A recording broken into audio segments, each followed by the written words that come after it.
tal? ¿Cómo están? Bienvenidos a otra edición de Chacra TV Noticias. Algunos de los temas que tenemos para compartir en esta jornada son los siguientes. Tras un bajo desempeño en el arranque del año, las exportaciones de carne de Brasil se recuperan. Según datos difundidos por la Secretaría de Comercio Exterior, los envíos de carne vacuna sumaron 133.821 toneladas en el tercer mes del año, 31% más que en febrero y un 6% superior a las 125.882 toneladas exportadas un año atrás. En tanto, en facturación, la mejora alcanzó el 11,6% en comparación entre marzo del año pasado y marzo de 2021. Según analizan investigadores del Centro de Estudios Avanzados en Economía Aplicada, la fuerte recuperación de ventas externas puede estar vinculada a los nuevos brotes de peste porcina africana registrados en China y también al regreso de compras de ese país después del Año Nuevo Chino celebrado en febrero pasado. Además, la firmeza de los valores pagados también responde a la escasa oferta de animales listos para faena que dispone Brasil. Más de 70.000 restaurantes cerraron permanentemente en Estados Unidos por la pandemia. Una investigación de Data Essential, publicado por el portal Carnetech, señala que alrededor de 77.000 restaurantes cerraron en forma permanente en los Estados Unidos a causa de la pandemia, mientras que otros 15.000 han cerrado y reabierto. Según el estudio, las cadenas más pequeñas registraron las tasas de cierre más altas. En ese sentido, el 15% de las cadenas que tienen de 11 a 25 restaurantes cerraron en forma permanente, mientras que en cadenas con más de 500 restaurantes la tasa de cierre fue del 8%.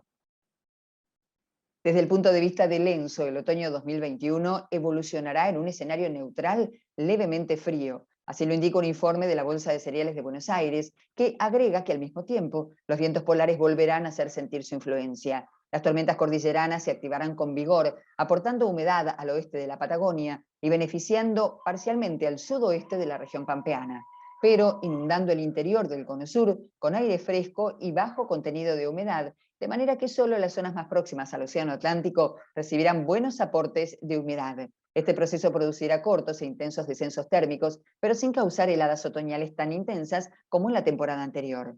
La disminución estacional de la radiación solar y la temperatura reducirán la evapotranspiración, mejorando el aprovechamiento de las precipitaciones, pero sin lograr compensar los déficits que afectan al interior del área agrícola. Agricultura promueve la innovación en lo que hace a las nuevas tecnologías en emprendimientos productivos de la provincia de Santa Fe.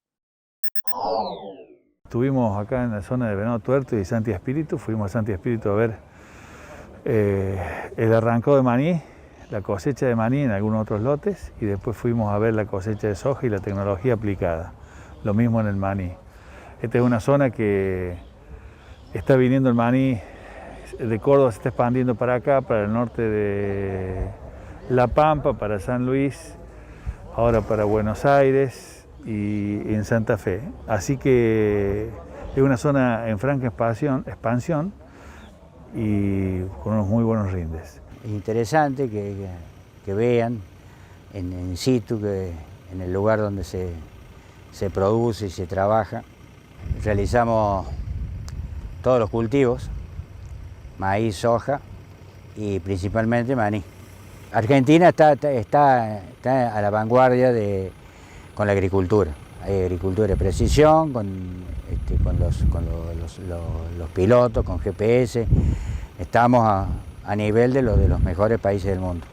Nosotros somos muy desarrolladores de tecnología y apostamos mucho a la tecnología y creemos que es el camino hacia la eficiencia la tecnología. Entonces, como vos podrás ver, todo lo que tenemos en esta cosechadora como piloto automático, la cosechadora se regula sola para lograr tener el 100% de eficiencia al momento de la cosecha, ¿no?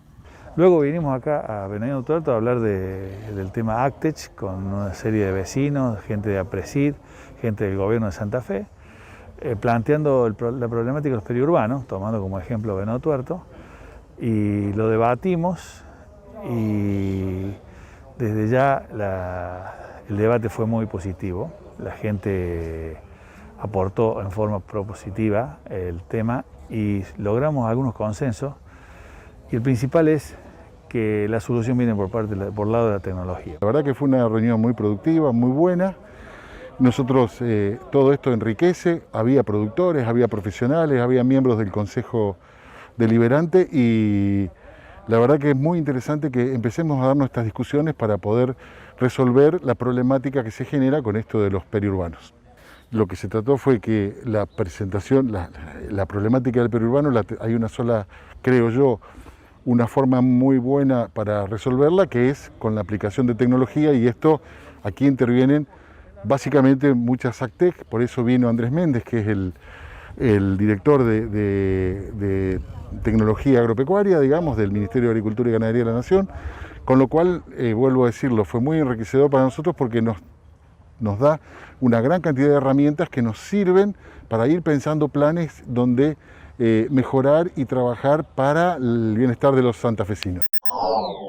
Seguimos en esta continuidad informativa y ahora nos informamos en este resumen de noticias. Tenemos un contexto difícil, ¿no?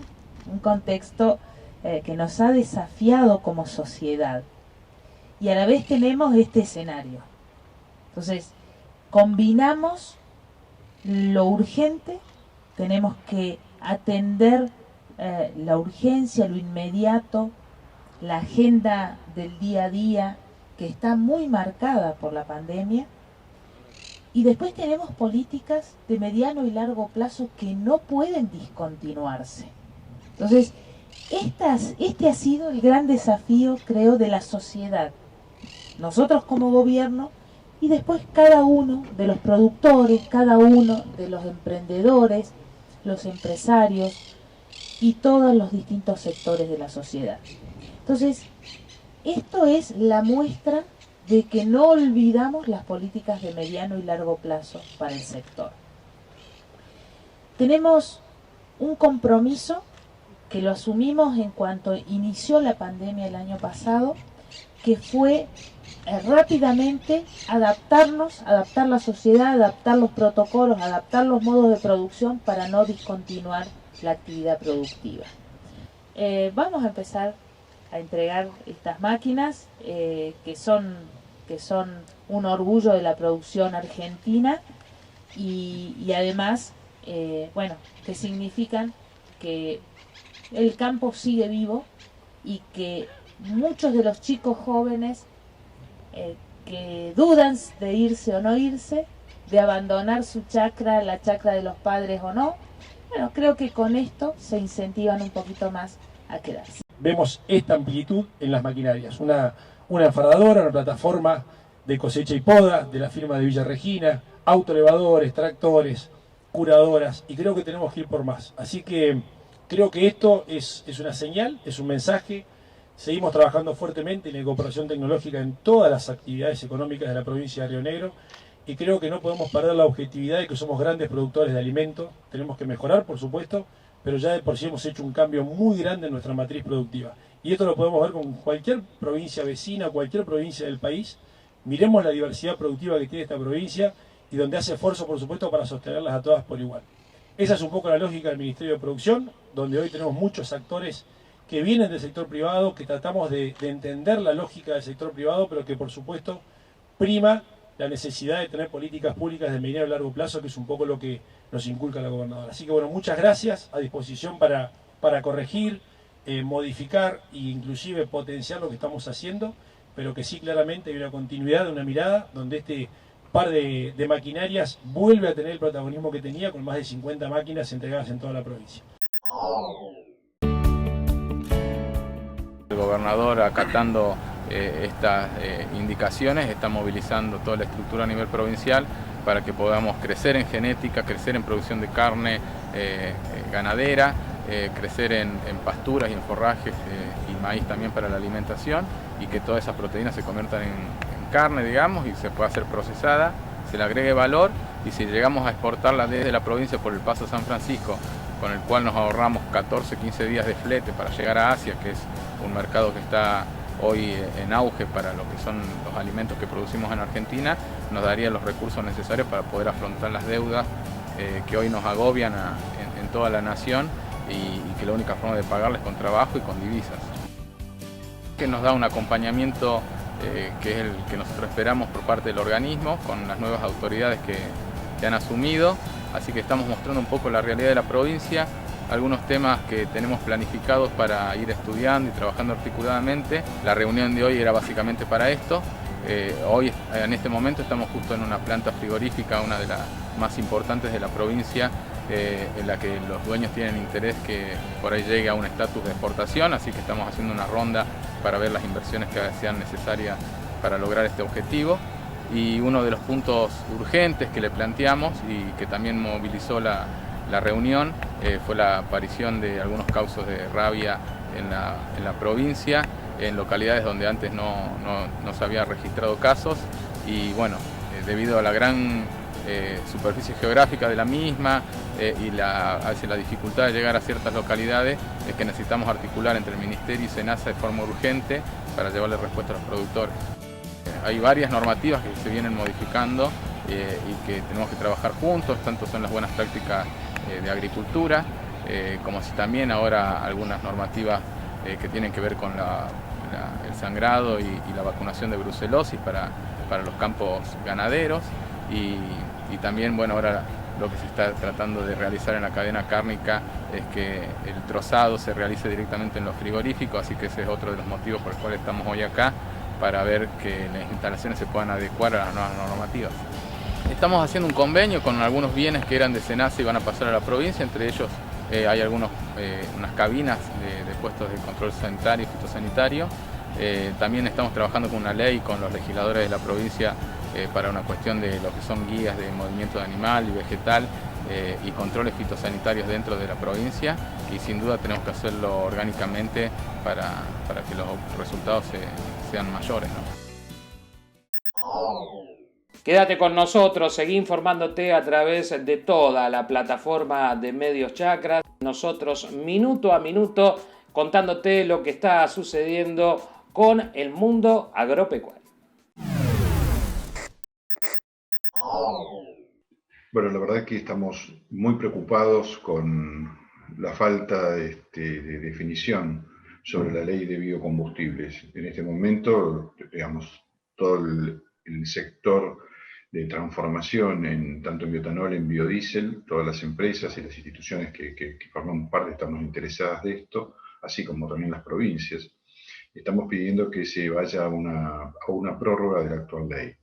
Esa prórroga, digamos, creemos que es lo factible. En realidad nosotros lo que pretendemos es una nueva ley, pero por los tiempos que corren, 35, 36 días hasta que caiga esta ley, creemos que lo más razonable es tener una prórroga y luego, durante el tiempo de esa prórroga, poder debatir en forma tranquila las posibilidades de tener una nueva ley que obviamente busque lo que nosotros pedimos y pensamos que es razonable, ir con un corte progresivo, en el caso del etanol, tanto de maíz como de caña de azúcar, progresivo, desde el 12% actual pasar inmediatamente al 15%, porque ya hay capacidad instalada, para llegar al año 2027 con un corte del 27,5%.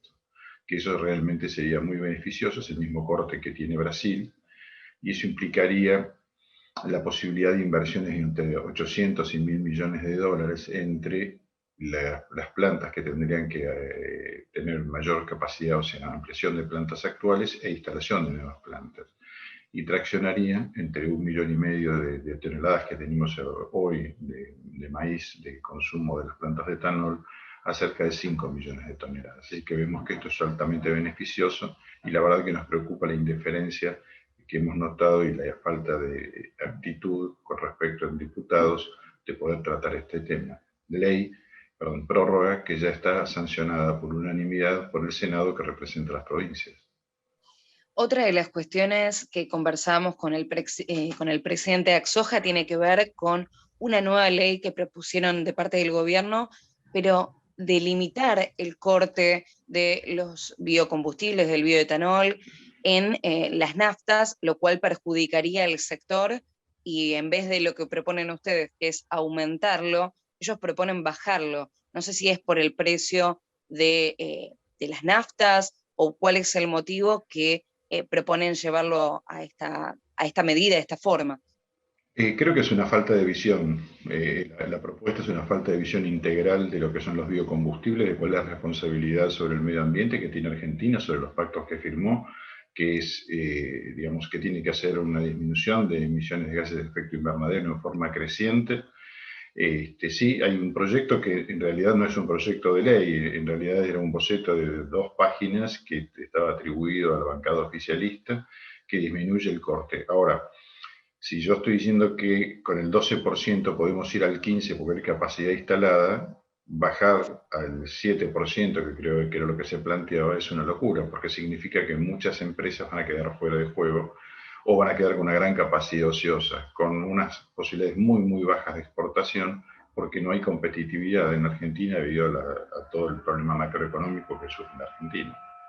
Esto sería un camino hacia atrás en lo que todos pedimos, que es unas economías regionales más fuertes y con mayor transformación de maíz. Iríamos en retroceso, estaríamos volviendo a, digamos, a incorporar más toneladas a las exportaciones, que no es malo porque eso es un negocio muy bueno y que Argentina siempre ha dejado rédito, pero lo que nosotros con la producción de maíz que tenemos que tener el compromiso de generar mayor transformación, porque cuando se generan transformaciones, lo que se mejora son las economías locales, se da trabajo, hay posibilidad de muchos negocios y sobre todo, como digo, se genera necesidad de mano de obra, que en un país que tiene el nivel de pobreza que tiene y la necesidad, también un elevado índice de gente desocupada, esto tendría que verse como realmente como algo sumamente beneficioso, más allá de los beneficios que le produce al medio ambiente. ¿Sí? Hay que pensar que el etanol, tanto de caña como de maíz, emiten un 75% menos de emisiones de dióxido de carbono que los combustibles fósiles. Entonces, ese es el compromiso que tenemos. Tiene que ver con una economía circular, con, digamos, el dióxido que se elimina es absorbido por las plantas y a su vez regenerado como carbono. Entonces, es totalmente beneficioso. Realmente cuesta entender esta inacción y estar siempre jugando al límite con un montón de puestos de trabajo. Porque la pregunta es, bueno, fenómeno. Supongamos que va a aparecer ahora un proyecto oficial, un anteproyecto de ley, habría que someterlo primero a la discusión de diputados, luego a la discusión de senadores en 30 y pico de días. O esto va a ser, ¿es esto o es nada? Sí, que tampoco es una buena opción. Tampoco es una buena opción. Entonces creo que lo razonable, porque acá está en riesgo los puestos de trabajo. Si esta ley no se prorroga, las plantas de etanol de maíz tienen que cerrar. Y toda esa gente va a quedar sin trabajo. Entonces, bueno, sobre eso también debería cargar sobre la espalda de los diputados de las provincias que generan etanol de maíz, y esa es la responsabilidad que tienen, que es concreta, son personas. Acá está en juego el trabajo de mucha gente y inversiones muy importantes que hicieron en el sector. Todo el sector de biocombustibles los últimos 10 años, esto incluye obviamente lo que es biodiesel también, invirtieron alrededor de 3.000 millones de dólares. No hay muchos sectores de la economía que en 10 años hayan hecho semejante grado de inversión, y toda inversión privada, ¿no? En cuanto al bioetanol, por situaciones de la pandemia y el precio tan alto del maíz y el precio fijado en ese momento del bioetanol, ¿tuvieron que cerrar o estuvieron sin trabajar muchos meses algunas empresas? ¿Cómo manejarían el tema del precio? Porque el maíz a veces está en alza y si hay un precio fijo del bioetanol, no termina sirviendo para las economías circulares. ¿Eso lo evaluaron? Sí, esto se arregla como tenía originalmente la ley y luego se derogó de forma unilateral por parte del gobierno, esto fue en el gobierno anterior. Se dejó de lado la fórmula que regía, se trabaja con una fórmula donde obviamente el precio del maíz es una componente más. Entonces a través de esa fórmula se puede ir reajustando el precio del bioetanol. Digamos, a ver, si aumenta el precio del petróleo, aumentan las naftas, y nadie se plantea que cerramos las petroleras, le ponemos un precio especial, ¿no? Todo se va adaptando, y de hecho hemos visto los grandes aumentos que han tenido las naftas en el último tiempo, y eso no tiene que ver con respecto al incremento del precio del etanol.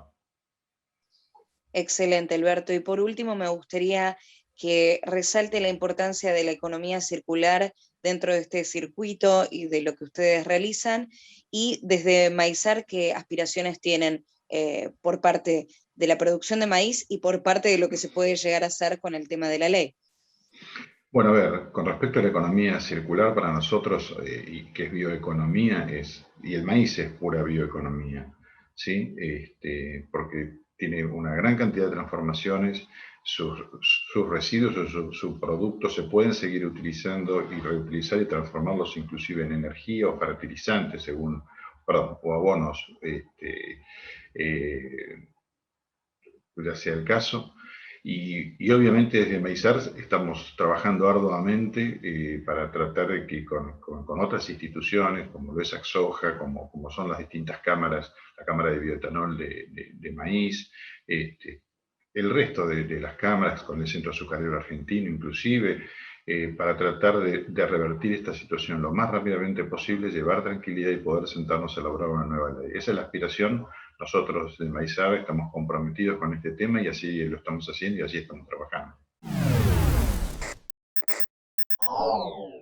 Seguimos con más información y en este caso nos vamos a ir hacia la provincia de Río Negro, porque allí el gobierno provincial anunció que estará asistiendo a los productores que han sido afectados por el frío.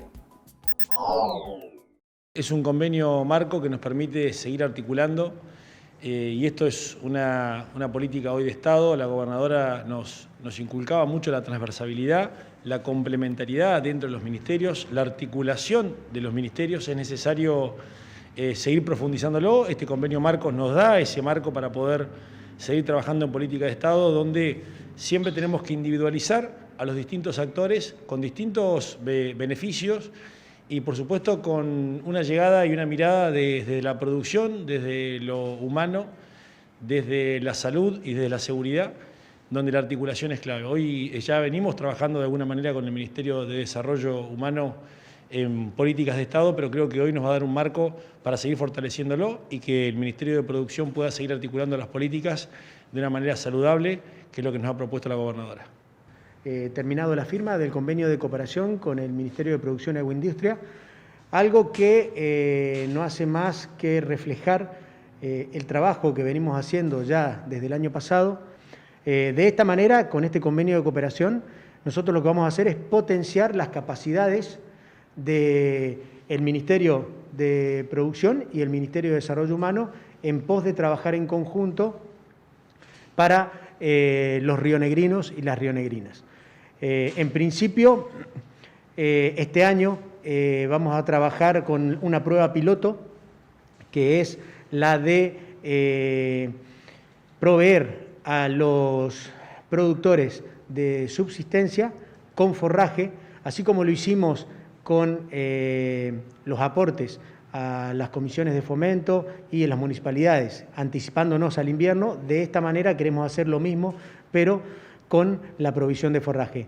Este año nos va a dar una mano muy importante el Ministerio de Producción e Industria, quien va a identificar y va a, de alguna manera, detectar cuáles son aquellos productores de subsistencia a los cuales tenemos que llegar en forma anticipada para esta próxima temporada invernal. En tanto, en la provincia del Chaco comienzan a ultimar los detalles para la inauguración de una planta desmotadora de algodón en la zona de Pampa del Infierno. Evidentemente es una inversión muy significativa para nosotros en la provincia, para Pampa del Infierno, porque esta es una zona productiva. Acá tenemos en el departamento Almirante Brown cerca de 445.000 hectáreas de superficie sembrada agrícola con fuerte expansión, y tener aquí una desmotadora de esta calidad que está en proceso ya de construcción final, que se estima en el mes de mayo puede estar efectivamente operativa, nos va a dar capacidad de procesamiento, capacidad para generar valor agregado en origen y lograr que nuestra superficie sembrada de algodón en la zona pueda ser bien capturada, procesada, desmotada, y obviamente después tiene todo el impacto para que la red y toda la cadena textil de la provincia del Chaco se potencie. Nosotros estamos, así como lideramos en todo lo que es tecnología de denim, o sea, telas de jeans, estamos trabajando también para apuntar a nuevas inversiones que tengan que ver con tejido punto a punto, y eso significará para nosotros el sueño chaqueño, que es producir algodón, cosechar, como decimos, moda a través de telas y prendas de vestir. Es una tarea que se da de un modo progresivo, pero para eso necesitamos inversiones en toda la cadena, y eso es algo extraordinario. Para Pan para Infierno tiene un impacto significativo de casi 50 empleos directos e indirectos en etapas productivas, así que eso es muy bueno. Y bueno, alentamos este tipo de inversiones, así que agradecemos muy especialmente. Por otra parte, desde el Ministerio de Agricultura de la Nación comienzan a incentivar y a instar a aquellos productores de alimentos con arraigo local. En este caso acá, en la zona de Alberti de Bragado, lo que pudimos hacer es pudimos ver como prácticamente todo el recorrido, digamos, de lo que es la producción de carnes porcinas, porque estuvimos, bueno, con los productores, una productora, una agropyme, una mujer agropyme, vimos todo el establecimiento, recorrimos todo el establecimiento de ellos, una agropyme que tiene más de entre 20 y 30 trabajadores. También entonces eso enganchaba con el frigorífico recuperado, la planta recuperada que fuimos a ver, que es hoy un frigorífico que faenan vacunos, pero con un proyecto muy sólido para pasar a faenar porcinos también. Entonces, digo, un poco unir la producción primaria con el valor agregado en cercanía genera disminución de costos, o es parte de lo que puede incidir en la disminución de costos, y nosotros también, digo, por eso un programa que ya venimos trabajando en el municipio, que es Mercado en tu Barrio, que tiene que ver directamente con acercar los productos generados en origen, los productos alimenticios generados en origen a un consumidor directo con un precio mejor para el productor, mejor para el consumidor. No se puede pensar en un desarrollo local si no se piensa en el desarrollo de la producción primaria en origen. Digamos, nosotros creemos que es fundamental y por eso desde el municipio, que tampoco es tan habitual, digamos, ¿no?, encontrarse con municipios que tal vez tiendan una mano y que quieran insertarse, digamos, en la comercialización a través de entidades, de instituciones, para que pueda ser una alternativa en la mesa de cada uno de los albertinos y albertinas. Quédate con nosotros, te mantendremos informado a través de toda la plataforma de medios Chacra con toda la actualidad del mundo agropecuario. ¿Cuál es la idea de formar Confiar o ser parte de Confiar, de este Consejo Forestal Industrial Argentino? Es acompañar a todas las empresas, a cada una de las que forman esta cadena de valor, que puedan contar con esa tecnología que se necesita, esa innovación tecnológica que tenemos que cada día ir avanzando, para que cada una de esas industrias de la cadena de valor pueda dar respuesta al mercado que cada vez está más exigente. No nos olvidemos que las innovaciones tecnológicas, los cambios tecnológicos, la propia tecnología 4.0 ya está en el mundo, ya está aplicándose, y la forestroindustria no puede estar ajena a eso, y por eso que es tan importante que cada empresa pueda seguir innovando tecnológicamente, aplicando tecnología a sus niveles de industrialización. Para ello se requieren inversiones que seguramente están apuntando hacia eso. Sí, tal cual. A ver, entendamos, nuestro país necesita y tenemos que seguir en esas estrategias de desarrollo tecnológico, poder hacer algo real. Yo tenía unas estadísticas, por ejemplo, en países de la región, sin ir muy lejos, Brasil, Chile, empresas que en los últimos 15 años venían haciendo una producción, por ejemplo, como para entender, de 1 millón y medio de pie cuadrado por mes, gracias a la innovación tecnológica, gracias a la aplicación de tecnología con el mismo personal que tiene aplicado, logran una mayor producción de 3 a 4 veces más.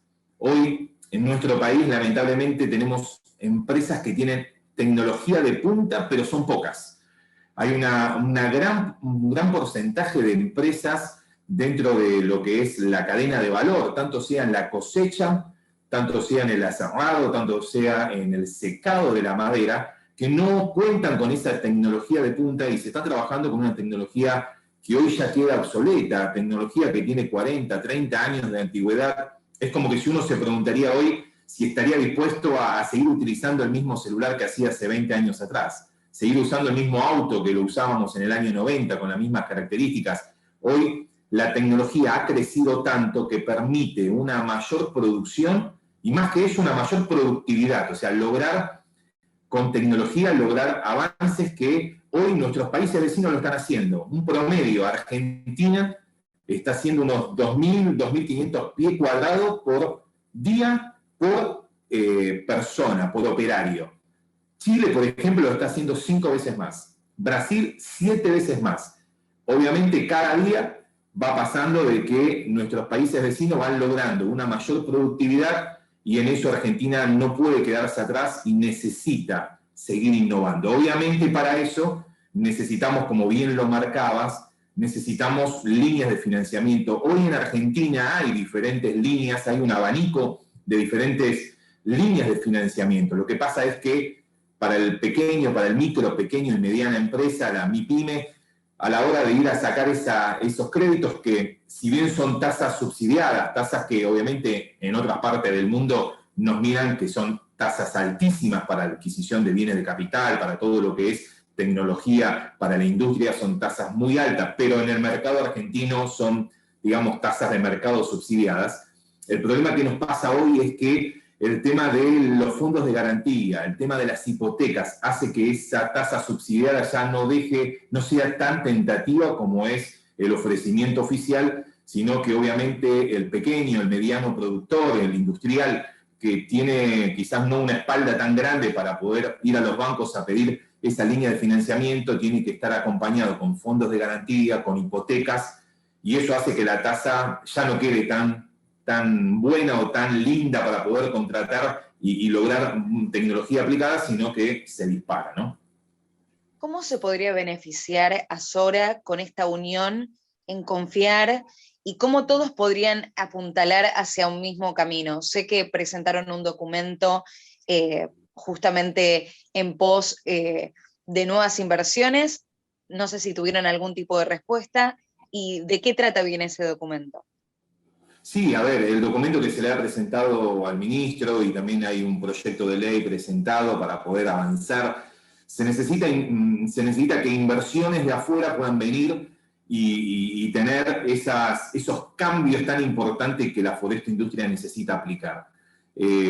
Seguramente mis colegas que formamos parte de Confiar, cuando presentan esas imposibles inversiones que se pueden lograr considerando unos 7.000 millones de dólares que pueden venir a hacer esas inversiones, eso va a dinamizar a toda la cadena de valor. Entendamos de que cuando uno corta un árbol que fue implantado, estamos hablando de esa 1,3 hoy millones de hectáreas que tenemos de bosques implantados, de deforestación que se utiliza para la cadena de valor de la madera. Obviamente hay unos más de 50 millones de hectáreas de bosque nativo que eso se cuida, se protege y se trabaja para que eso así sea. Pero esas innovaciones tecnológicas, esas inversiones que vienen junto con esos grandes movimientos, no solamente permite que haya miles de puestos de trabajo nuevos que se pueden dar, sino que no nos olvidemos que en estos últimos 20, 25 años que han pasado, todos los países de la región, aquí vecinos nuestros, han logrado contar con inversiones altísimas. Si consideramos simplemente lo que ha pasado a nuestro alrededor, entre Brasil, Chile y Uruguay, se han llevado más de 25.000 millones de dólares invertidos para lo que es forestoindustria en los últimos 15, 20 años. Paraguay mismo está anunciando una inversión de 3.000 millones de dólares en un lugar donde quizás todavía no está totalmente preparado la forestación para ir acompañando esas inversiones. Por eso que es tan importante que en nuestro país estén los marcos jurídicos, esté la situación dada para que esas inversiones puedan llegar. Inversiones que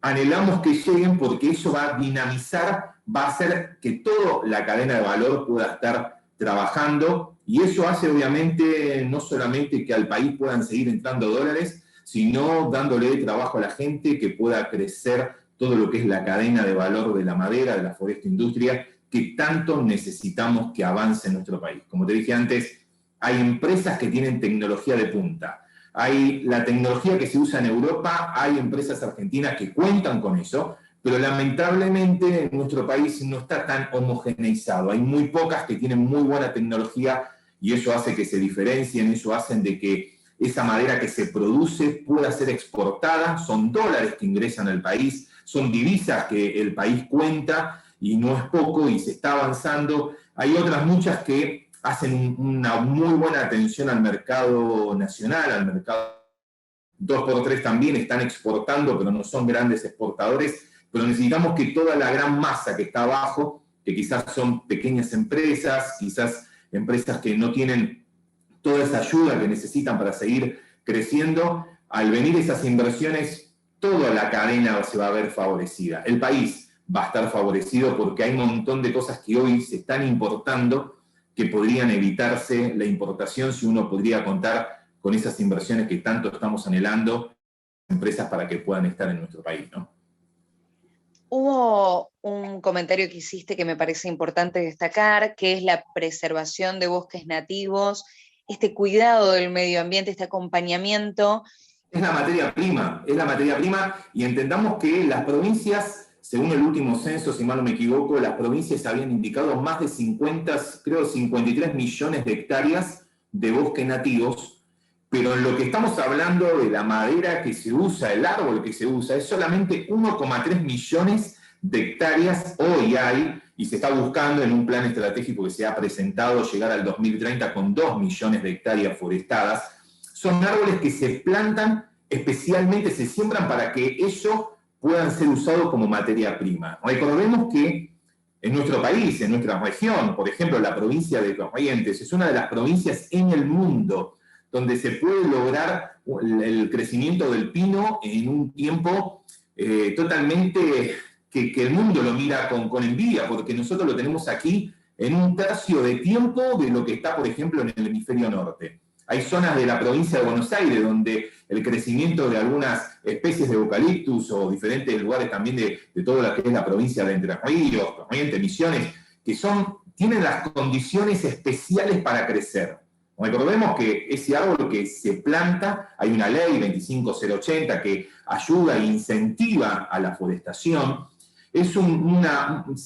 a los 10, 15 años ya se puede cosechar y ya se puede usar esa madera, y eso en otros países del mundo lo tienen que esperar 30, 40 años. O sea que Argentina tiene una ventaja en su clima, en su suelo, que lo podemos llegar a utilizar tan lindo. El tema es, como dije al principio, necesitamos estrategias integrales, no solamente para la forestación, sino también para la industrialización de esa madera y poder acompañar a toda la cadena de valor que pueda seguir creciendo. Como siempre digo, creo yo que la innovación tecnológica aplicada a cada una de las industrias, en el tamaño que fuera, para el target que uno puede llegar a estar, siempre aumenta la productividad, logra que pueda crecer como empresa, como industria, y por sobre todas las cosas, logra dar trabajo, mejor calidad de trabajo. No es que la tecnología saca mano de obra, al contrario, especializa, le da un mayor de disminuir los riesgos de accidentes, logra evitar esfuerzos innecesarios que antes se hacían en forma más manual,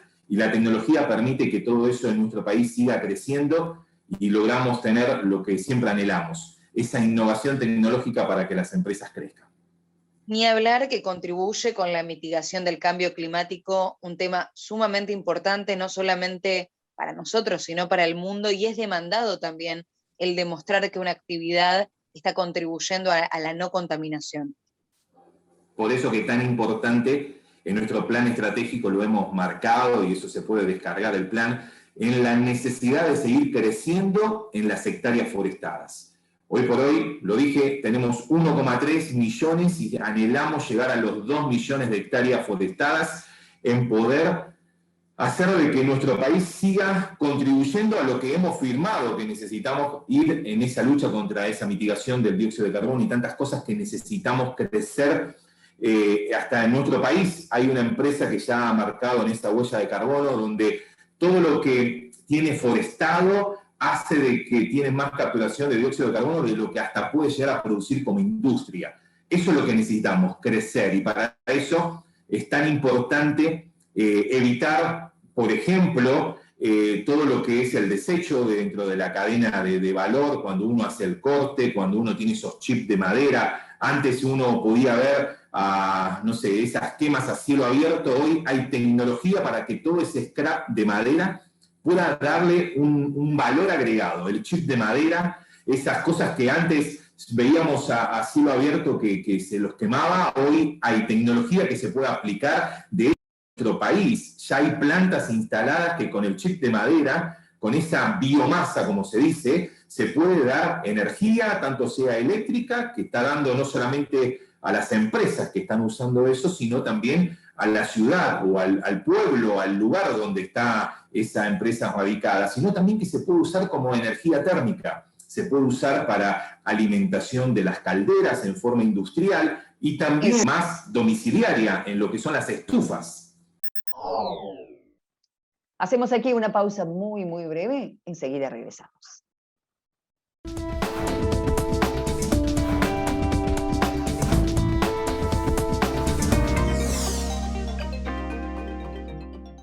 Rotoenfardadoras Mainero, un negocio redondo, alta capacidad de compactación, gran productividad y el mayor rendimiento, con atador de hilo y red y sistema de cúter o tradicional. Hable hoy con su concesionario Mainero, tenga el mejor equipo, los mejores rollos y cierre un negocio redondo. Mainero. El asado con amigos puede esperar. Ahora es momento de cuidarnos. Por eso, quédate en casa y cocina en casa. Encontrá las mejores recetas en carneargentina.org.ar. Es un mensaje del Instituto de Promoción de la Carne Vacuna Argentina. El campo evoluciona. Nosotros también. Desarrollamos una nueva solución digital para comprar y financiar tus insumos agrícolas con las principales marcas. ¿Cómo funciona? Las insumeras ingresan la compra en nuestra plataforma. Vos la probás en Office Banking o la app. Galicia Rural. Siempre adelante. Nueva pulverizadora CIA con motor delantero Depla. Equipada con sistema integrado de aplicación. El modelo que faltaba para tener la línea de pulverizadoras más completa del mercado.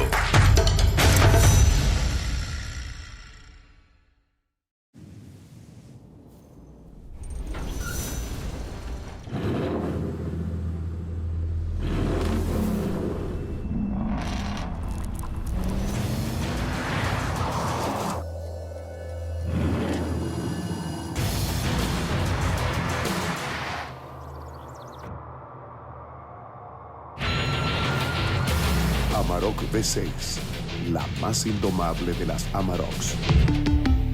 Volkswagen.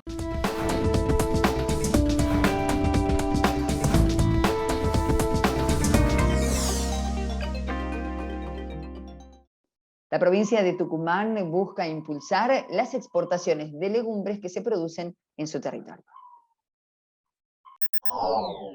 El descontrol pesquero que se desarrolla en las aguas internacionales al límite de la jurisdicción argentina no solo devasta los ecosistemas abajo del agua, sino que también viola derechos humanos, según la organización ecologista Greenpeace.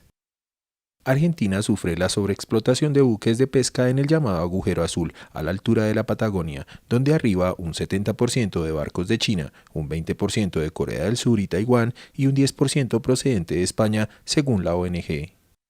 Los buques internacionales llegan al mar argentino en noviembre de cada año. La temporada alta dura hasta marzo, pero se detectan barcos hasta junio para pescar calamar, merluza y merluza negra. El 8 de marzo pasado, en el Agujero Azul, un lugar rico en vida silvestre y uno de los pocos en el mundo con poca profundidad en aguas internacionales, Greenpeace identificó al menos 470 buques pesqueros. Luisina Hueso, coordinadora de la campaña por la protección del mar argentino de Greenpeace, habla sobre el tema. Esto ocurre en aguas internacionales, donde hoy no hay ningún tipo de gobernanza integral, ni ninguna herramienta de protección que nos permita ponerle un freno a esto. Simplemente hay como un gran vacío legal que habilita que estas flotas vengan desde el otro lado del mundo hasta acá a pescar. Pescar usando las técnicas más destructivas, sin respetar temporadas. Además, detectó 4 buques tanques, equivalente a grandes estaciones de servicio, y 8 buques frigoríficos que reciben las capturas directamente de los pesqueros para transportarlas al país de destino final. Argentina ha detectado que los buques al borde de la zona económica exclusiva apagan su sistema de identificación automática para pescar ilegalmente en aguas argentinas. Seguimos con más información y en este caso para contarte que el Ministerio de Agricultura de la Nación firmó convenios con la provincia de Santa Fe por más de 60 millones de pesos. Hemos interactuado con el gobierno de la provincia de Santa Fe y hemos habilitado 60 millones de pesos para la mejora de caminos con enripiado. También hemos traído acompañamiento a 2 municipios de la provincia, producto también de acciones preventivas de la emergencia y reconstructivas de caminos, con la entrega de equipamiento para el arreglo de caminos viales y también 2 proyectos que están relacionados a la promoción de mecanismos que le den seguridades a productores agropecuarios, productores ganaderos y también a la interacción de productores de miel en el área de San Cristóbal. Obviamente con quien más estamos trabajando es con el Ministerio de Agricultura, en muchos programas, también con el Ministerio de Desarrollo Productivo, pero hoy lo que tiene que ver con infraestructura para la producción, temas bajos submeridionales, temas puertos, temas rutas para mejorar no solo lo que es las condiciones de seguridad, sino todo lo que es la logística productiva de una provincia como la nuestra. O sea que realmente, y estamos totalmente en sintonía con lo que se piensa desde el Gobierno Nacional, realmente lo sentimos de esa manera. Trasladar el gabinete significa tener un contacto directo con la realidad de cada una de las jurisdicciones, sus funcionarios y obviamente tener una mejor y más eficiente acción territorial. Cambiamos de tema, nos vamos hacia la provincia de Corrientes porque allí estuvieron presentando una plataforma digital para realizar denuncias de delitos rurales.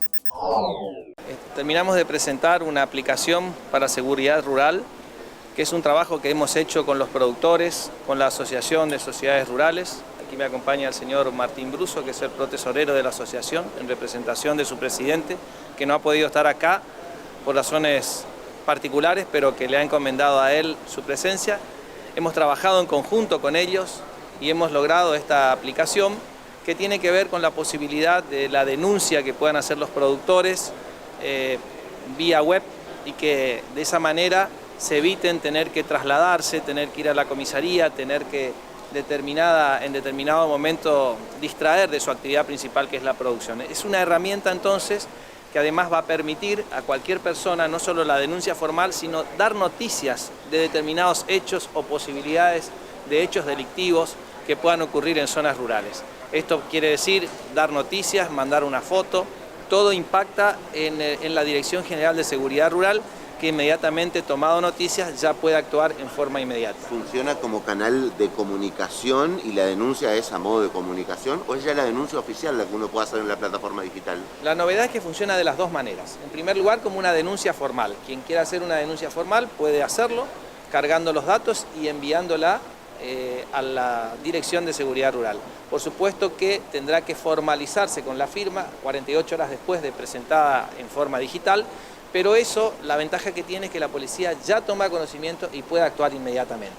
Y la otra es la posibilidad, como dije antes, que cualquier persona que baje la aplicación pueda dar noticias aún sin tener que cargar sus propios datos como una denuncia formal, pero dando noticias de un hecho. Para reforzar este proceso, usted también marcó la posibilidad de que más adelante se pueda contar con una fiscalía en este marco.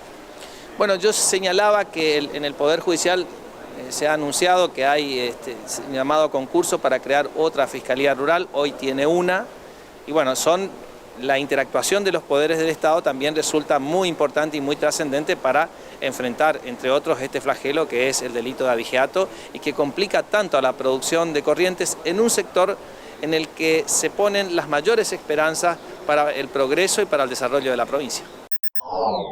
En tanto, en la provincia de Tucumán destacan la tarea que tienen los citricultores, este sector, uno de los sectores donde se utilizan mayor cantidad de empleos allí en la provincia.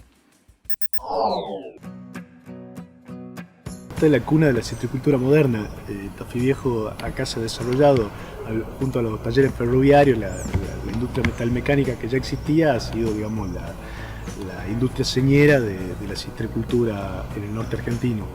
Y bueno, hoy el SENASA nos ha venido a visitar, ha venido a conocer uno de nuestros más grandes productores, que es Vicente Trapani, una familia que ya va por la tercera generación de productores, que son productores de fruta, pero a su vez industrializan la fruta, venden al exterior los derivados de la fruta, cáscara seca, aceites esenciales, jugos concentrados y también, por supuesto, fruta fresca que se empaca también aquí mismo y bueno, tiene todos los mercados abiertos, tanto en Estados Unidos, Europa, Canadá, Rusia, Europa del Este.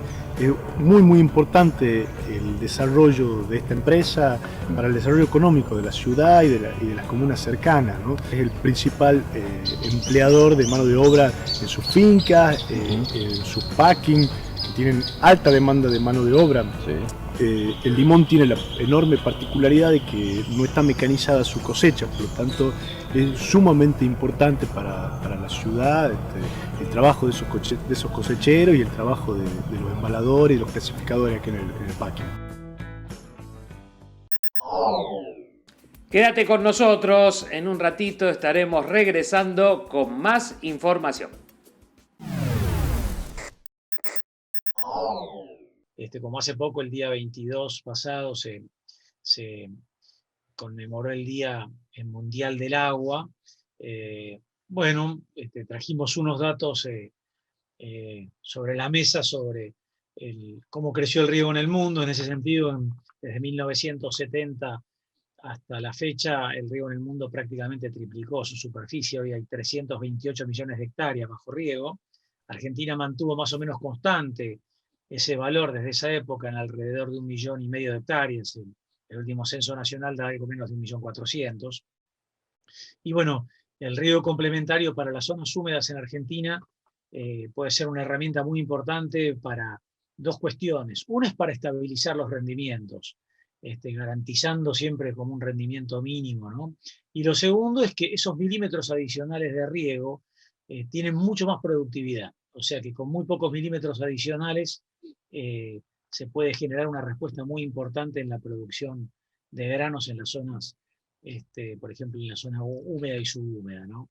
Es así que entonces, con esta herramienta lo que podemos lograr también es un equilibrio ambiental importante, porque como el agua en el mundo consume el 70% del agua dulce, no podemos pretender consumir mucho más agua en riego. De manera tal que si aplicamos nada más que esos milímetros necesarios, y si aparte lo hacemos con equipos de alta eficiencia, como los equipos de riego por pivot central o el riego por goteo subterráneo, que en algunas regiones del mundo alcanzó gran desarrollo y en Argentina comenzamos con eso hace unos años, nos puede dar una respuesta muy buena en producción y a la vez no emplear tanta agua adicional. ¿Usted cree que hoy en la Argentina se está haciendo un buen aprovechamiento de los recursos hídricos? Yo lo que creo es que hay mucha gente que trabaja vinculada con el tema del agua, cada uno desde su lugar está haciendo lo mejor, pero siempre tenemos claro, siempre nos miramos al espejo y sabemos que hay cosas que estamos haciendo que pueden ser mejoradas, y yo creo que también en este tema hay mucho para mejorar y trabajar mucho el sector público y el sector privado, porque hay que tener presente que en los países donde el riego se ha desarrollado de manera importante, hay toda una infraestructura de riego que es la que debe hacer el Estado. O sea, para que el riego se pueda desarrollar, si es agua con recursos hídricos superficiales, los canales los debe construir el Estado, la energía eléctrica la tiene que llevar el Estado hasta esos puntos, y después una cosa importante con el tema de la energía eléctrica es que necesitamos tarifas o modos de facturación que tengan que ver con el consumo estacional que nosotros realizamos con el riego. Si yo voy a regar unos pocos milímetros por año en el momento, por ejemplo, donde el maíz necesite esos milímetros de agua que son fundamentales, bueno, entonces lo que tengo que lograr es que me cobren la tarifa de energía en esos momentos, no los 12 meses del año. De otro modo, es como que el costo anual de la energía nunca puede compensar el ingreso marginal que tenemos por esa producción. Y también los que tienen fuentes de energía en el campo que generan su propia energía, tenemos que tener en todas las provincias por los medidores de doble vía, o sea, que permiten tomar energía del sistema o dar energía al sistema a la generada. Y también es importante allí que digamos que las compañías eléctricas vendan la energía al mismo precio que después toman la energía que se produce en los campos, de modo tal que eso esté equilibrado y permita que vayamos a más fuentes de energía generadas en los propios campos. Teniendo toda esa teoría y también la práctica, porque también es productor, ¿ha tenido la oportunidad de volcarlo en papel, de llevarlo hacia alguna autoridad o conversarlo con alguien para poder justamente propagar que este sistema de riegos y este acompañamiento y esta posibilidad de disminución de algunos impuestos sea posible y viable, o todavía es una cuestión que se conversa pero no ha llegado a mayores?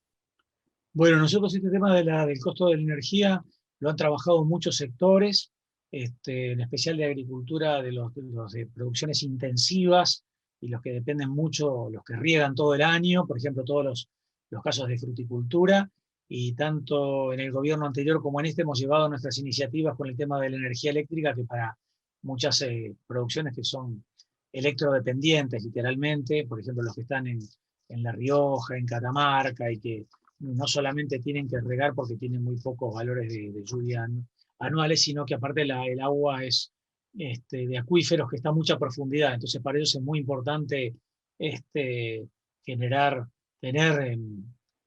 tarifas razonables. Bueno, lo hemos hablado, el país lamentablemente está siempre con situaciones de desequilibrios macroeconómicos muy grandes, que estos temas quedan como más pequeños dentro de ese gran problema, ¿no? Pero a mí me parece que cuando uno analiza, y nosotros lo vemos porque estamos en contacto directo con colegas de todo el mundo cotidianamente, intercambiando por nuestra tarea en la facultad, como investigadores, y leyendo y viendo cómo se manejan todos los países, me parece que esto es una cosa una cuestión que tiene que ser analizada en profundidad y vista a 10 o 20 o 30 años vista, y decir, construir una estructura de riego y tener canales impermeabilizados para no perder agua por infiltración, y generar toda esta infraestructura eléctrica es muy importante, porque creo que al país le va a dar un plus muy importante de ingreso de divisas. Y por último, Alejandro, me gustaría saber si la falta de cierta implementación depende de no tener la información necesaria o la educación que eso requiere, o tiene que ver puntualmente con una falta de inversión. Yo creo que fundamentalmente lo que tiene que ver es que estos proyectos son proyectos a muy largo plazo. Y en la Argentina siempre estamos con urgencias de corto plazo, independientemente de la pandemia. Ahora esto, por supuesto, es independiente, es un drama general del mundo, ¿no? Pero independientemente de esto que está ocurriendo en este momento, me parece que el problema es que nunca llegamos a tener una estabilidad macroeconómica que permita sentarse y analizar proyectos a mediano y largo plazo, y que tengan los incentivos para que quien hace una inversión tenga el horizonte para poder recuperar una inversión de este tipo, que tienen procesos de repago largos y requieren, como dijimos, de infraestructura. Esto no es una cosa de hoy para mañana, estos son proyectos de 10, 20, 30 años como mínimo. De otra manera no se pueden llevar adelante, y menos se pueden repagar si no son los periodos largos, ¿no?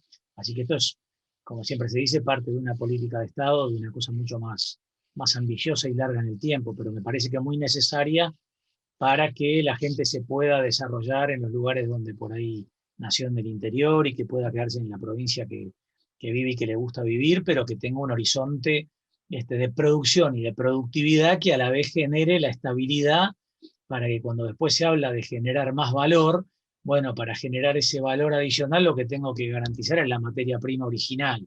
Y para esto necesito una estabilidad en el tiempo en cuanto a lo que voy a producir. Y el riego justamente lo que produce es eso, produce estabilidad en cuanto a lo que voy a producir, produce un piso mínimo porque tengo un umbral que estoy seguro que voy a obtener, y en años buenos encima me da esa productividad adicional que puede lograr que tenga muy altas producciones, haciendo el mejor uso de todos los recursos empleados durante el año. Seguimos en esta continuidad informativa y en este caso vamos a este resumen de noticias internacionales. Neutralidad climática en 2050 y al menos un 55% de reducción de las emisiones de CO2 para 2030 en comparación con los niveles de 1990. Esta es la esencia del acuerdo entre las instituciones europeas sobre la Ley Climática Europea, que hará que estos objetivos sean vinculantes, aunque las principales industrias emisoras de carbono aseguran que llevan años anticipándose a la transición verde. El nuevo objetivo que tenemos y las directrices que tenemos y acordamos a nivel de la Unión Europea son una nueva señal de que necesitamos acelerar estos esfuerzos, tanto en la investigación como en la eficiencia, pero también destaca la importancia de un enfoque sectorial para la descarbonización. La tarea que tenemos por delante para descarbonizar es tan grande que ni uno de los actores del sector por sí mismo puede hacerlo solo. Esta necesidad de un esfuerzo conjunto ha alcanzado varias industrias. Las aerolíneas, por ejemplo, creen que reducir las emisiones se traducirá en una mayor eficiencia en el uso de combustible, algo en lo que la industria europea del refinamiento de petróleo ya ha comenzado a trabajar. Desde antes del Acuerdo de París sabíamos que el consumo de combustibles derivados del petróleo tendría que descender, y la política europea lo ha plasmado con fuerza.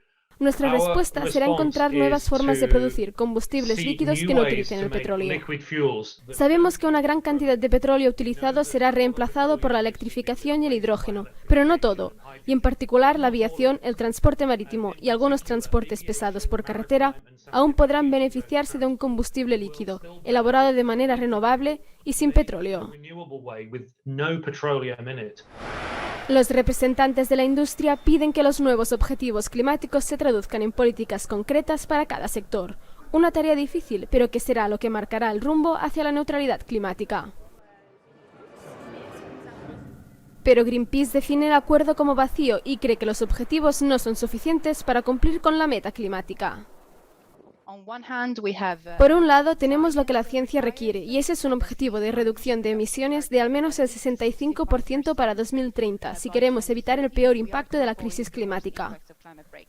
Por otro lado, tenemos el objetivo climático de la Unión Europea para la reducción de emisiones para 2030, que es un objetivo de reducción de emisiones netas del 55%, que se traduce en un mero 52,8%, por lo que estamos muy lejos de lo que pide la ciencia. La diferencia entre los dos cálculos proviene de la inclusión en el total de la Unión Europea de los sumideros de carbono, como los bosques, que absorben CO2. Las organizaciones ecologistas pedían que los sumideros quedasen fuera del recuento.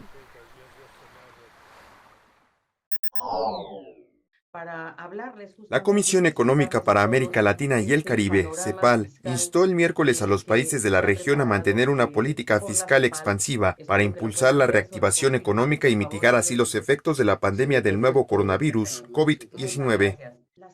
El organismo de Naciones Unidas presentó de manera virtual el informe Panorama Fiscal de América Latina y el Caribe 2021, en el que analizó la dinámica fiscal de la región durante 2020 y los principales desafíos para este año, en un contexto de fuertes incertidumbres en torno al avance de la crisis sanitaria y económica.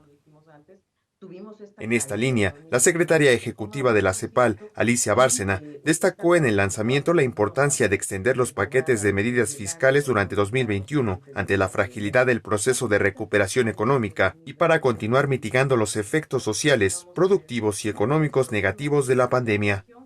La persistencia de la pandemia y la fragilidad del proceso de recuperación económica hacen necesaria la extensión de estas medidas fiscales durante 2021 y quizás incluso 2022, aunque estamos claros de que las capacidades para mantener estas políticas fiscales y monetarias expansivas son heterogéneas en la región. El informe abordó los retos para fortalecer los impuestos directos, en particular el impuesto al patrimonio y su potencial para reforzar la recaudación y la progresividad de la política tributaria en un entorno de mayores necesidades de financiamiento de los países. La CEPAL calificó de imprescindible la cooperación internacional en este escenario a través del financiamiento para el desarrollo y apoyo en ampliar el espacio fiscal en el corto y mediano plazo. La FAO nos da dos datos muy significativos. El primero, que casi un tercio de la producción alimentaria mundial se desperdicia. Y también otro dato que yo creo que es muy significativo y muy triste, que en el mundo hay 820 millones de personas que pasan hambre.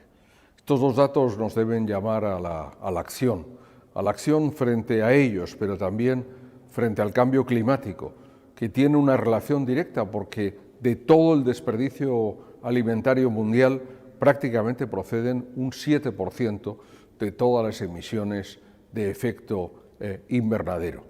Y también en España, lógicamente, se produce ese desperdicio alimentario. 8 de cada 10 hogares confiesan que efectivamente desperdician o eliminan productos que no son consumidos de alimentos o de bebidas. Casi 1.350 millones de kilos en nuestros hogares. Tenemos que ser más ambiciosos. Naciones Unidas, a través de sus Objetivos de Desarrollo Sostenible, nos plantea de aquí al año 2030 una reducción a la mitad de las pérdidas en toda la cadena alimentaria, en la producción, en la distribución y en el consumo. Y España está plenamente comprometida con los Objetivos de Desarrollo Sostenible de Naciones Unidas. Una producción de alimentos que sea saludable y al mismo tiempo sostenible constituye sin duda uno de los grandes objetivos a nivel de todo nuestro planeta. Y por ello es muy necesario que los sistemas alimentarios productivos lo sean desde esos dos puntos de vista, evidentemente de la salud humana, pero también de la sostenibilidad. Es por ello por lo que esta semana en el foro de alto nivel organizado por Dinamarca para preparar la Cumbre Alimentaria Mundial de Naciones Unidas 2021, he anunciado que España aprobará este año una ley de desperdicio alimentario justamente para reducir tanto en los hogares como sin duda en la producción y en la distribución todo este desperdicio alimentario que constituye, yo creo que un elemento de pérdida evidentemente de alimentos, pero también de trabajo, de recursos naturales empleados y constituye también, yo creo que moralmente, algo que no podemos aceptar. De esta manera te estamos manteniendo informado minuto a minuto lo que está sucediendo con el mundo agropecuario. En menos de 2 meses vence el programa, esta ley de promoción de biocombustibles en la Argentina, y es por ello la importancia de darle difusión a este tema, y hablaremos puntualmente con Fernando Vilela. Él es el director del programa de bioeconomía de la FAUBA y nos va a comentar sobre la importancia de la ley de biocombustibles y cuáles son puntualmente las cuestiones que desfavorecerían que no esté más en vigencia. Bueno, muchas gracias por la invitación a hablar de estos temas. Bueno, efectivamente se cumplen 15 años de la ley. Esa ley fue aprobada en aquel momento, en el 2006, con un proyecto que venía del Ejecutivo, del presidente Kirchner en aquel momento, del jefe de gabinete Alberto Fernández, el actual presidente, y que reunió una mayoría muy significativa, ¿no? Fue una aprobación por toda la gran parte de la dirigencia de aquel momento. Esa estrategia, esa ley con modificaciones, fue cambiando la tasa de corte, pero fue avanzando durante todos estos años con resultados que nos parecen muy interesantes, ¿no? Por un lado, se le agrega valor a un producto como puede ser el aceite de soja. Argentina es el principal exportador de este aceite, que compite con el aceite de palma, que viene del sudeste asiático, y al darle una utilización adicional a este aceite para transformarlo en biodiesel, lo que genera también es un mercado y hace que los precios de este producto tan importante para la economía argentina se mantengan en mejores condiciones. Por otro lado, se desarrolló la industria del etanol, que a partir de dos sustratos, caña de azúcar, que era lo tradicional para obtener alcohol para usos menores, y el maíz, ¿sí? En este momento el gasoil tiene el 10% de biodiesel incorporado y las naftas tienen el 12% de etanol, proveniente la mitad de maíz y la mitad de caña de azúcar. Este es el contexto. Para lograr esto hubo significativas inversiones en plantas de procesos que han colocado en cierta vanguardia a la Argentina, al menos es uno de los principales exportadores de biodiesel y productor, a partir de su industria de soja, tal como mencioné, pero además a ellos se le han agregado otros productos. Un subproducto de la elaboración del biodiesel es el glicerol, la base de la glicerina, que Argentina ha desarrollado una de calidad farmacéutica y es el principal jugador exportador de este producto. Cuando nosotros usamos un alcohol en gel, el gel es la glicerina, ¿sí? Y el alcohol es etanol, que proviene del otro rubro de los bios que estamos hablando. O sea que tenemos, por un lado, los productos principales y, por otro lado, otros productos adicionales. En el caso del etanol, por ejemplo, del maíz, una vez que se realizó la fermentación del azúcar de la semilla, lo que queda es un residuo que se llama burlanda, que es un alimento muy bueno para el ganado vacuno, que entonces forma parte de una red productiva adicional de productos de alta demanda para Argentina. En el proceso de la fermentación, además, se libera dióxido de carbono, y ese dióxido de carbono se captura y se utiliza para la industria de las bebidas gaseosas. Ese gas que tienen las bebidas gaseosas, dióxido de carbono, que antes se obtenía a partir de petróleo. Entonces, estamos hablando de algunos rubros que a partir de los biocombustibles se han generado en forma adicional con ventajas de generar valor, ¿no? Cuando hablamos de agregar valor es esto, ¿no? Es hacer productos cada vez más caros a partir de unos mismos básicos. ¿Qué cuestiones regula la ley y cuáles serían estas desventajas de que no esté más vigente?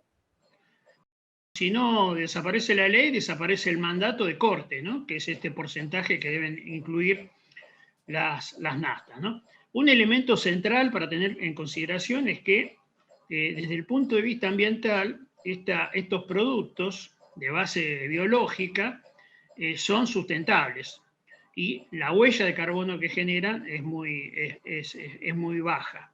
Sin embargo, cuando quemamos petróleo, esto es al revés. Entonces, buena parte del cambio climático que está sufriendo el mundo, y como consecuencia de ello, a veces se generan desequilibrios biológicos y algunos sostienen que, por ejemplo, del COVID tiene que ver con esto, tiene que ver justamente con el uso masivo de hidrocarburos, que son fotosíntesis, pero de hace millones de años, que están acumuladas en la Tierra y que al usarlos se liberan al ambiente, generando lo que se llama efecto invernadero. Esto es que la Tierra deja de perder temperatura durante la noche y va progresivamente estando más cálido el clima, ¿no es cierto? Esto que llamamos cambio climático, que es un aumento de la temperatura, tiene múltiples efectos, casi todos ellos negativos. Entonces, cuando hablamos de utilización de biocombustibles, entonces estamos hablando de productos más amigables con el ambiente. Por otro lado, Argentina firmó los acuerdos de París, que tienen que ver con el cambio climático, y uno de los rasgos que le permitían poder ir cumpliendo con esos acuerdos tenía que ver justamente con la utilización de estos bios en las mezclas con el petróleo. Entonces, no solamente se van a afectar las pymes que han hecho las inversiones estos años, no solamente se va a dejar de agregar valor a productos como los granos que producimos muy eficientemente, sino que además se va a atentar contra el ambiente. Y por otro lado, se va a tener que importar más cantidad de productos derivados del petróleo, que Argentina no se autoabastece en alguno de estos rubros. Entonces, no hay una explicación razonable que haga que nosotros abandonemos esta política y no la reemplacemos por nada, ¿no es cierto? Si esta ley dentro de menos de 2 meses se cae, no hay ningún resguardo legal, normativo, que permita a la industria funcionar. Con lo cual, ganarán las grandes empresas petroleras globales y perderán las pymes agroindustriales de Argentina. Bueno, y por último, Fernando, me gustaría saber cuál es la situación actual de los biocombustibles, ya que en un momento se dejó de producir y muchas plantas cerraron por el gran aumento del maíz y se dejaron de hacer todas estas producciones circulares, como bien se decía. Y por otro lado, ¿qué posibilidades de producir más y mejor a futuro tenemos si se implementan nuevas políticas públicas? Bueno, a diciembre del año pasado, el incremento de los biocombustibles fue sustantivamente menor que el incremento del petróleo en el periodo que duró la ley. O sea, el argumento de que los biocombustibles aumentan el precio es falso. O sea, los biocombustibles hasta diciembre pasado habían crecido alrededor del etanol 28% menos que el precio de la nafta en el mismo periodo de los 15 años. Ahora, esto también tiene que ver con esto que estás mencionando, ¿cierto? Durante todo el año pasado, con la crisis de utilización de todo tipo de combustibles, porque, bueno, no funcionaban los vehículos, etcétera, eso fue a nivel global, cayó la demanda de este tipo de productos, pero por otro lado, el precio de los biocombustibles que regula el Estado Nacional no se había adecuado a los costos, tal como dice la normativa. Entonces hubo muchos meses donde las empresas trabajaban a pérdida y las más chicas tuvieron que cerrar, a veces temporariamente, a veces definitivamente, y el resto cerraron también porque iban a una situación de quiebra, ¿no? Entonces eso se empezó a acomodar en el mes de enero con una nueva reconfiguración que todavía no es no alcanza las pretensiones, pero por lo menos hubo una voluntad y un ejercicio de cambio, pero que ahora en mayo se interrumpiría si efectivamente no hay una prórroga. Recordemos que el año pasado, en el mes de octubre, el Senado de la Nación hizo casi por unanimidad una votación de prorrogar por un par de años la ley actual, mientras se establece una nueva ley de fondo del tema. Cosa que está bien, me parece que la anterior tiene cosas que modificar y mejorar.